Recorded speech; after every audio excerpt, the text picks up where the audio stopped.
નમસ્કાર મિત્રો, welcome to ICD academy. મિત્રો, આપણે જે મોક ટેસ્ટ સિરીઝ લોન્ચ કરેલી હતી એનું પેપર સોલ્યુશન જોવા જઈ રહ્યા છીએ। પાર્ટ એ જે ઓલરેડી મુકાઈ ગયેલો છે અને પાર્ટ બી હમણાં રેકોર્ડ થઈ રહ્યો છે, બરાબર। તો આ ટેસ્ટ 2 આપણે જોઈ રહ્યા છીએ। ટેસ્ટ 1 ઓલરેડી મુકાઈ ગયેલી છે, તમે જોઈ શકો છો એપ્લિકેશનની અંદર। એપ્લિકેશન તેમજ યુટ્યુબ બંનેમાં મુકાયેલું છે, બરાબર। અને ટેલિગ્રામની અંદર તમે મટીરિયલ પણ મેળવી શકો છો। ટેલિગ્રામ એની અંદર તમારે આઈસીડી એકેડેમી લખવાનું, આઈસીડી કેપિટલમાં અને એકેડેમીમાં એ કેપિટલની અંદર લખશો, તમને આઈસીડી એકેડેમી મળી જશે। અથવા તો ડિસ્ક્રિપ્શનમાં જઈને એની લિંક પણ તમને મળી જશે। તો હવે ટાઈમ ના બગાડતા શરૂ કરીએ આપણે। આપણો પહેલો ક્વેશ્ચન છે, યોગ્ય જોડી જે હોય, જે સાચી જોડી છે એ તમારે જોડવાની છે। જોડવાની નથી, અહીંયા સાચી કઈ આપેલી છે એ તમારે જોવાનું છે, ઓકે। આ ટાઈપના ક્વેશ્ચન જનરલી ઓછા આવે છે, પણ આપણે એક જ ક્વેશ્ચનમાંથી 5 ક્વેશ્ચન કઈ રીતે બને એ જોવાનો ટ્રાય કરવાનો છે। જો ગરબા છે એ ગુજરાતની અંદર છે, એકદમ સાચી વાત છે। યક્ષગાન કર્ણાટકનું છે, કાલબેલિયા રાજસ્થાનનું છે, થાંગટા એ મણિપુરનું છે। આ મોહિની અટ્ટમ છે એ ઓરિસ્સાનું નથી, ક્યાંનું છે? કેરળનું છે। તો જ્યાં 1, 3, 4 અને 5 છે એ આપણી સાચી છે, 2 નંબર સાચી નથી એટલે અહીંયા 2 નથી, બરાબર। તો ઓપ્શન 3 આપણો સાચો જવાબ થશે, ઓકે। જોઈએ આગળ। સૂચિ 1 અને સૂચિ 2 આપેલી છે, તો એમાં પણ યોગ્ય રીતે જોડવાની વાત કરી છે। તમે પ્રશ્ન જોજો, આપણે જીકેની અંદર તો યોગ્ય અને અયોગ્ય હશે, બહુ ઓછું હશે, પણ આપણા ડિપાર્ટમેન્ટની અંદર યોગ્ય અયોગ્ય આ બધું ઘણું હશે, તમારે જોવાનું રહેશે, ઓકે। વિંધ્યની પર્વતમાળા છે, આ વિંધ્ય પર્વતમાળા કઈ જગ્યાએ? તો કે દક્ષિણ ભારતથી ઉત્તર ભારતને અલગ કરે છે, ઓકે। પછી મૈકલની જે પર્વતમાળા છે એ ક્યાં છે? તો કે મધ્યપ્રદેશ અને છત્તીસગઢમાં સ્થિત છે। મેઘાલયના પઠાર એટલે ગારો, ખાસી અને જયંતિયાની પહાડી અને સાતપુડા તમને ખબર છે નર્મદા અને તાપી નદી વચ્ચે વિંધ્યની દક્ષિણે આવેલ છે। તો આ પ્રમાણે આપણો ઓપ્શન બી સેટ થાય છે। જોઈએ આગળનો ક્વેશ્ચન। નીચેના પૈકી કયો દેશ જે ભારત સાથે સૌથી લાંબી જમીન સરહદ ધરાવે છે? તો કયો આવશે? નેપાળ, ભૂતાન એ તો એકદમ નાના છે, એક પણ પૈકી તો આવશે નહીં, કારણ શું? આ બંને 3માંથી એક તો હશે જ। તો બાંગ્લાદેશ આપણો સાચો જવાબ બને છે। તાજેતરમાં કયા શહેરને ભારતના પ્રથમ યુનેસ્કો સિટી ઓફ લિટરેચર તરીકે ઓળખવામાં આવ્યું હતું તથા તે કયા રાજ્યમાં સ્થિત છે? જો રાજ્ય હતું કેરળ, ઓકે। અને શહેર છે, કયું છે શહેર? કોઝિકોડ। આ એક કરંટનો ક્વેશ્ચન આપણે લીધો છે। હથોડી, એરન અને પેંગડું જેવા 3 નાના હાડકાં જે શરીરના કયા અંગમાં છે? તમને બધાને ખબર હશે, કાનની અંદર આવેલા છે। સૌથી નાનું હાડકું કયું છે? હથોડી, એરણ અને પેંગડું સૌથી નાનું છે। આપણા શરીરનું સૌથી મોટું હાડકું સાથળ એટલે કે ફીમર છે, ફીમર, સાથળ અથવા તો ફીમર, એને ઇંગ્લિશમાં ફીમર કહેવાશે। આ સૌથી મોટું છે, તમારે ધ્યાન રાખવાનું છે। હવે ઘટનાક્રમ તમારે એક્ઝામમાં ઘણી વખતે પૂછાયા છે, ઘટનાક્રમ પણ પૂછાઈ શકે। સૌથી પહેલાં શું થાય છે? આ 4 ઘટનાઓ તમે જુઓ, બીજી ગોળમેજી પરિષદ, ચૌરી ચોરાનો બનાવ, દાંડીકૂચ, જલિયાવાલા બાગ હત્યાકાંડ। તમને ખબર છે સૌથી પહેલાં જલિયાવાલા બાગ હત્યાકાંડ થાય છે અને એના પછી ચૌરી ચોરાનો બનાવ બને છે। પછી 1930 માર્ચની આજુબાજુ દાંડીકૂચ થાય છે અને નવેમ્બર ડિસેમ્બરની આજુબાજુ મતલબ બીજી ગોળમેજી પરિષદ આવશે। તો આ પ્રમાણેનો સિક્વન્સ જ્યાં હોય, મતલબ 4, 2, 3 અને 1, 4, 2, 3 અને 1 એ આપણો સાચો જવાબ બને છે, ઓકે। ગળી ઉગાડતા કિસાનોને માટે ગાંધીજીની આગેવાની હેઠળ તેમનો પ્રથમ નીચેના પૈકીનો સત્યાગ્રહ કયો હતો? તમને ખબર હશે, 1917 વાળો ચંપારણ સત્યાગ્રહ। વર્તમાનમાં નીચેના પૈકી કયો બંધારણીય મૂળભૂત હક નથી? મૂળભૂત હક તો કે મિલકતનો અધિકાર અત્યારે નથી, બંધારણીય હક છે, મિલકતનો અધિકાર બંધારણીય છે પણ મૂળભૂત હક નથી, ઓકે। એ તમારે ધ્યાનમાં રાખવાનું છે। ભારતના સંવિધાનમાં કયા અનુચ્છેદની અંદર 6 થી 14 વર્ષના બાળકો માટે શિક્ષણનો અધિકાર આપવામાં આવેલો છે? અનુચ્છેદ 21(1) ની અંદર શિક્ષણના અધિકારની વાત કરેલી છે। આ જે છે એ ડીપીએસપીમાં પણ આપેલા છે। જો તમારી પાસે ખાલી જગ્યા હોય તો તમે વિશ્વાસુ વ્યક્તિ બની શકશો, કારણ કે તેઓ જોશે કે તમે તમારા વિભાગ અથવા કામ માટે પ્રતિબદ્ધ છો। આ વિભાગની વાત કરીએ, સંસ્થાકીય કુશળતા જવાબ બને છે। હવે આપણે તમને બધાને આપણે પહેલેથી જ કીધું છે કે આપણે 20ની જગ્યાએ 25 ક્વેશ્ચન લઈએ છીએ, 10 જીકેના, 10 મેથ્સના અને 5 રિઝનિંગના, ઓકે। રિઝનિંગ એ આપણા સિલેબસનો ભાગ નથી, છતાં પણ ગયા વર્ષે જે રિઝનિંગના ક્વેશ્ચન આવ્યા હતા એને ધ્યાનમાં રાખીને આ વખતે પણ આપણે 5 ક્વેશ્ચન એડ કરેલા છે, ઓકે। જોઈએ આપણે પહેલો બોર્ડ માસનો ક્વેશ્ચન છે। જો 54/9, 9 છગ 54, 12 દુ 24, એટલે આ થાય છે 30, 30/5 અને 2 7, તો 30/7 આપણો સાચો જવાબ બને છે. એટલે ઓપ્શન બી આપણો સાચો જવાબ બને છે. ઓકે, નીચે આપેલ આકૃતિમાં કેટલા ચોરસ થાય છે? જો તમે એક ચોરસ દોરો, તમે એક ચોરસ દોરશો તો તમને આઈડિયા આવી જશે. એક ચોરસની અંદર ટોટલ 5 છે. આવા 1, 2 અને 3 છે, તો 5 × 3 = 15. તો 15 જ્યાં હોય તે આપણો સાચો જવાબ બની જશે. હવે અહીંયા જે આકૃતિ આપેલી છે એને મિરરમાં જોવાની છે. આ નિશાન છે એ મિરરનું નિશાન છે. ઓકે, મિરરની અંદર કેવી દેખાશે? તમને હાથ અહીંયા છે તો હાથ એક્ઝેક્ટ આ રીતે આપેલી હોય એવી આકૃતિ પહેલાં પસંદ કરવાની થશે.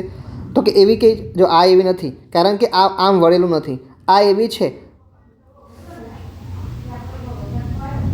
ઓકે, પણ એની અંદર પગ નીચે આવો નથી, એટલે આ પણ નહીં આવે. ઓકે, જવાબ આપણો એ બને છે. ડાયરેક્ટ તમે જોઈ પણ શકો છો.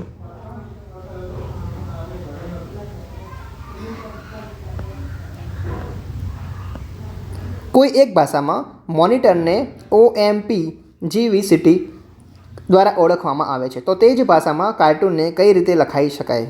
અહીંયા શું કરીશું? MONITER. જ્યારે ABCDના 2-3 ક્વેશ્ચન આવે ને ત્યારે ABCDEFGHIJKLMN, અહીંયા MNOP આ રીતે તમારે દર્શાવી દેવાનું રહે. બરાબર. હવે M છે, M પછી N અને O, તો કે યસ +2 થાય છે. હવે આના પાછું કર્યું તો માઇનસ થાય, પછી +2 પછી -2 +2 -2 એ રીતે તમારે કરવાનું થશે. બરાબર. તો આ સિક્વન્સ તમારે યાદ રાખવાનું થશે. +2 -2 +2 -2 +2 -2 અને છેલ્લે તમે અહીંયા પણ જોઈ શકો છો N, O અને P +2, એટલે આ આપણો સાચો જવાબ બને છે. હિના પોતાના ઘરેથી 4 કિલોમીટર દક્ષિણ તરફ જાય છે. અહીંયા હિના ઊભી છે, દક્ષિણ તરફ કેટલું જાય છે? 4 કિલોમીટર જાય છે. એના પછી શું છે? ત્યારબાદ તે જમણી બાજુ વળે છે. એની જમણી બાજુ કઈ હશે? તો કે જમણી બાજુ વળે છે. કેટલું ચાલે છે? 3 કિલોમીટર. તમને ખબર પડી પ્રારંભિક સ્થાનથી કેટલા કિલોમીટરની દિશામાં ગઈ છે અને કઈ દિશામાં ગઈ છે? અહીંયા ઉત્તર, દક્ષિણ, પૂર્વ અને પશ્ચિમ. તમે અહીંયા જોઈ શકો છો. જો પાયથાગોરસનો પ્રમેય બને છે. 3 આપે એટલે 4 આપે, અહીંયા 5 આપે છે અને 5 એટલે 5 કિલોમીટર તમારો જવાબ સાચો છે, પણ એટલાથી પતશે નહીં, કારણ કે દિશા પણ પૂછી છે. તો દક્ષિણ અને પશ્ચિમની વચ્ચે છે, એટલે દક્ષિણ પશ્ચિમ વાળો જવાબ બને છે. પાઇપ, હવે 2 પાઇપ જુઓ તમે. અહીંયા પાઇપ આપેલી છે. ઓકે, પાઇપ M દ્વારા એક ટાંકી 12 કલાકમાં ભરી શકાય. એક ટાંકીને 12 કલાકમાં ભરી શકાય છે M દ્વારા, અને N દ્વારા 16 કલાકની અંદર ખાલી કરી શકાય છે. આનો લસા લઈએ આપણે તો સૌથી પહેલાં બેમાં મોટું કોણ છે? 16 છે. 16 દુ 32, 16 તરી 48. ઓકે, 16 તરી 48. ખબર છે ને તમને બધા લસા આપણે કઈ રીતે લઈએ છીએ? 16 તરી 48 ને 12 ચોગ 48. એનો મતલબ 4 કાર્યક્ષમતા છે અને ખાલી કરવાની 3 કાર્યક્ષમતા છે. ભરવાની 4 કાર્યક્ષમતા, ખાલી કરવાની 3ની કાર્યક્ષમતા છે. ઓકે, 16 કલાકમાં ખાલી કરે, જ્યારે ભરે 12 કલાકમાં. બરાબર. તો આ પ્રમાણે આપણી કાર્યક્ષમતા મળી ગઈ છે. હવે શું કીધું છે? 3/4 ભાગ ભરવા માટે કેટલો સમય લાગશે? ટોટલ કામ કેટલું આપણું? 48 છે. તો 48 ભાગ્યા 4માંથી 3 જશે, 4માંથી 3 જાય. ઓકે, એટલે કેટલા વધે? 1. એટલે ટોટલ કામ આપણું 48 જ રહે છે. પણ તમને કેટલો ભાગ ભરવાનો કીધો છે? તો કે 3/4. તો કે 48 × 3/4, એટલે 12 તરી 36 વાળો જવાબ બને છે. જો તમને પૂરી ભરવાની વાત કરે તો 48 કલાક થાય, પણ તમને 3/4 ભરવાની વાત કરી એટલા માટે 12 તરી 36 કલાક થશે. એક દુકાનદારે 600 કેરી એક દુકાનદારે 600 કેરી છે અને 420 છે એ કેળા છે. હવે શું થાય છે? 600 કેરીઓ અને 420 કેળાઓ ખરીદે છે. 15% કેરી અને 10% કેળા સડેલા મળે છે. આના 15% સડેલા મળ્યા. બરાબર. તો 15 × 6 90 થાય. તો 90 માઇનસ કરીએ એટલે 510 થાય. 15% એટલે 90 થાય. એટલે 600માંથી 90 જાય તો 510 થાય. 420ના 10% એટલે 42 બાદ કરવાનું થાય તો 378 થાય. આ બંનેનો સરવાળો 888 થાય. હવે શું કીધું છે? સારી સ્થિતિમાં હોય તેવા, તો સારી સ્થિતિમાં 888 છે, તો સારી સ્થિતિના ઉપર મૂકવાના અને નીચે કેટલા આવશે? ટોટલ ફળ કેટલા હતા? 1020. કારણ 600 + 420 એટલે 1020 ટોટલ ફળ હતા. એમાંથી 888 સારા ફળ બચે છે ઇન્ટુ 100. ઓકે, 0 0 ઉડી ગયા છે. હવે તમે જુઓ 102 ને તમે ધારો કે 100 ધારી લો તો 100 અને 88ની આજુબાજુ જે જવાબ હોય એ તમારો સાચો બને છે. 87.06 વાળો સાચો જવાબ બને છે. ઓકે, એક પુસ્તકની અંકિત કિંમત ₹800 છે. 800 રૂપિયા અંકિત કિંમત છે. ઓકે, હવે શું કહેવા માગે છે કે દુકાનદાર દ્વારા 10%નું ડિસ્કાઉન્ટ એટલે 90/100. હજી પણ તમને 5%નું ડિસ્કાઉન્ટ મળે છે એટલે 95/100 ડિસ્કાઉન્ટ આપે છે. ગ્રાહક દ્વારા ચૂકવવામાં આવેલી રકમ, બરાબર. હવે તમારે ગણવાનું છે 1 2 1 2. ઓકે, જે ઉડતું હોય આપણે ઉડાડી દીધું. 8 × 9 × 95/10. તમે એકવાર કેલ્ક્યુલેટ કરી દો. 6840 પણ 0 0 જાય એટલે 684 જવાબ બને છે. ઓકે, 684 જવાબ તમારો સાચો બનશે. હવે જુઓ આગળનો ક્વેશ્ચન જોઈએ આપણે.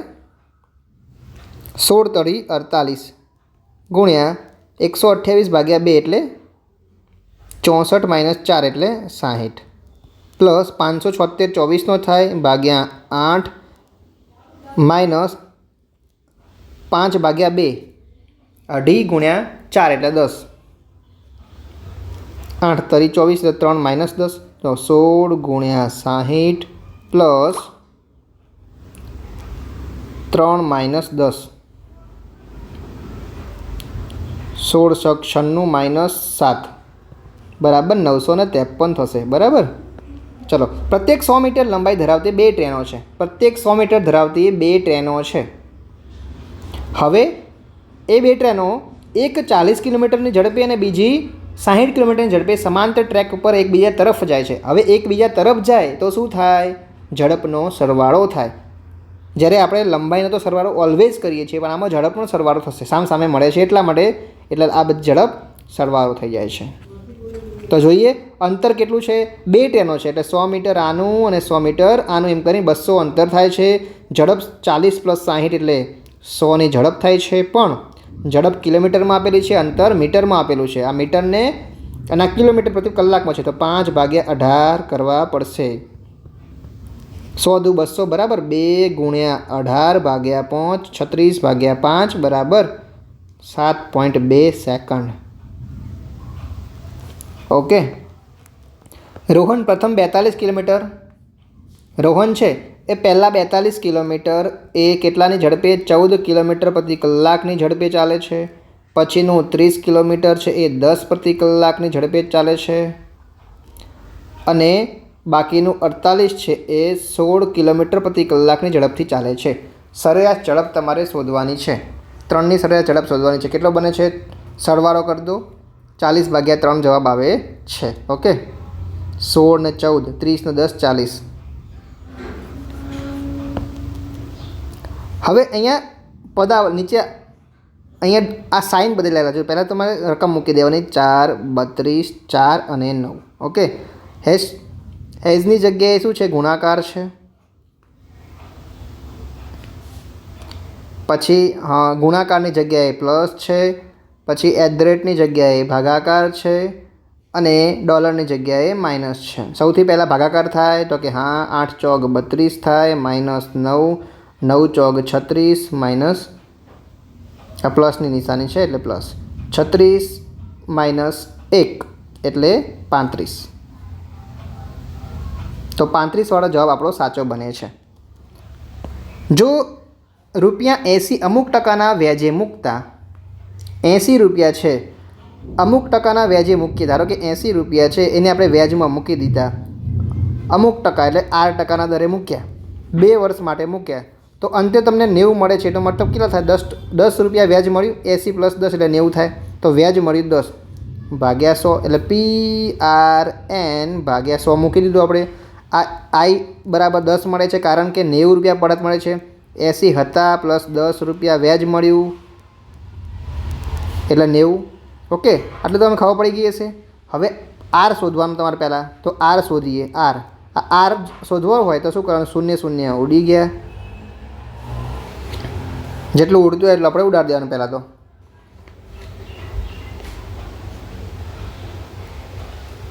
50 ભાગ્યા 8 આવે છે. જુઓ 5 દુ 10 થાય છે.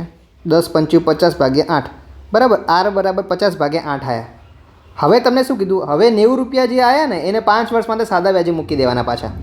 તો હવે 90 રૂપિયાને 5 વર્ષ માટે કેટલા ટકાના દરે જે હતો એ ટકાના દરે, તો કે 50 ભાગ્યા 8ના દરે મૂકશું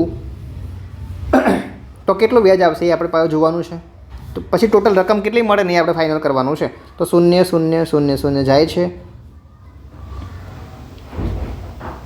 પહોંચે 25. કેટલા? 25 ભાગ્યા 8 ગુણ્યા 9 છે ને. ધારો કે આપણે એવું કરીએ, આ બંનેને ધારો કે ઉડાડી જ દઈએ. બરાબર, 9 અને 8 ના ઉડે, પણ ખાલી સરળતા માટે આપણે એકવાર ઉડાડીએ તો 25નો વધારો થાય. મતલબ પહેલાં 90 રૂપિયા હતા અને હવે 25 વધે તો 115ની આજુબાજુ થાય. એક્ઝેક્ટ 115 ના થાય, કારણ આપણે 8 અને 9ને ઉડાડ્યા, ઉડે નહીં, 1 પોઈન્ટ સમથિંગ આવે, પણ આપણે ઉડાડ્યા તો 115ની આજુબાજુ કયો છે? આ નથી, આ નથી, આ નથી, 118 વાળો છે. એટલે આપણો જવાબ એ બનશે. બરાબર. બાકી તમે ફૂલ કેલ્ક્યુલેશન પણ કરી શકો. 25 ગુણ્યા 9 ભાગ્યા 8. 15 મજૂરો, શું વાત કરી? 15 મજૂરો 18 છોકરા જેટલું કામ કરે છે. 15 મજૂરો છે અને 18 છોકરા જેટલું કામ કરે છે. અહીંયા 15 મજૂરો છે, 18 છોકરા જેટલું કામ કરે છે. તો 30 છોકરા જેટલું કામ કેટલા મજૂરો કરશે? હવે શું કરવાનું? 30 ગુણ્યા 15 ભાગ્યા 18. 15 તરી 45, 450 ભાગ્યા 18 કરવાના. જે જવાબ આવે એ. કેટલો જવાબ બને છે? 9 5 45. 9 5 45. અહીંયા 9 ગુણ્યા 9 કરીએ તો 2 વખત થાય. 9 5 45, 9 5 45, પહોંચે 25. 25 આપણો જવાબ બની જાય. ઓકે. હા, એક વેપારી કેટલાક લીંબુ છે એ 1 રૂપિયાના, જુઓ 1 રૂપિયાના 3 નંગ અને 2 રૂપિયાના 5 નંગના દરે વેચે છે. હવે અહીંયા રૂપિયા છે અને અહીંયા નંગ છે, તો નંગને પહેલાં આપણે સરખા કરી દઈએ. જો આને હું 5 વડે ગુણું તો 15 થઈ જાય. આને હું 3 વડે ગુણું તો એ 15 થઈ જાય. એનો મતલબ હું આ રકમને 5 વડે અને આને 3 વડે, જે જો અહીંયા જે છે ને એટલા વડે ગુણી દઈએ તો 5 એકુ 5 અને 3 દુ 6.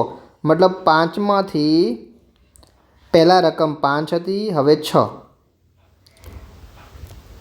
5 રૂપિયામાં ખરીદું છું ને 6માં વેચું છું, એવું કંઈક કહેવા માગે છે. તો પહેલાં જો 5 નીચે રાખવાના અને 1 ઉપર લખ્યા.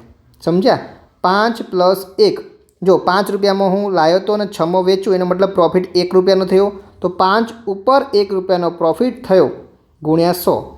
તો 100ના 5મો ભાગ બરાબર 20% પ્રોફિટ થાય છે. ઓકે, 20% પ્રોફિટ થાય છે. જુઓ આ ક્વેશ્ચન 26થી એ તો આપણા પેપર મતલબ પાર્ટ એના હતા. જે ડિપાર્ટમેન્ટલના પ્રશ્નો તો ઓલરેડી તમને કવર કરાયેલા જ છે. ઓકે, તો અહીંયા રાખીએ, મળીએ બીજા લેક્ચરમાં. Thank you. અને હા, જો હજી પણ તમે બીજા મિત્રો નવા જોઈન થયા હોય તો ટેલિગ્રામની અંદર જોઈન થઈ જજો. ત્યાં આપણને બધા મટીરિયલ મળી રહેશે. ઓકે.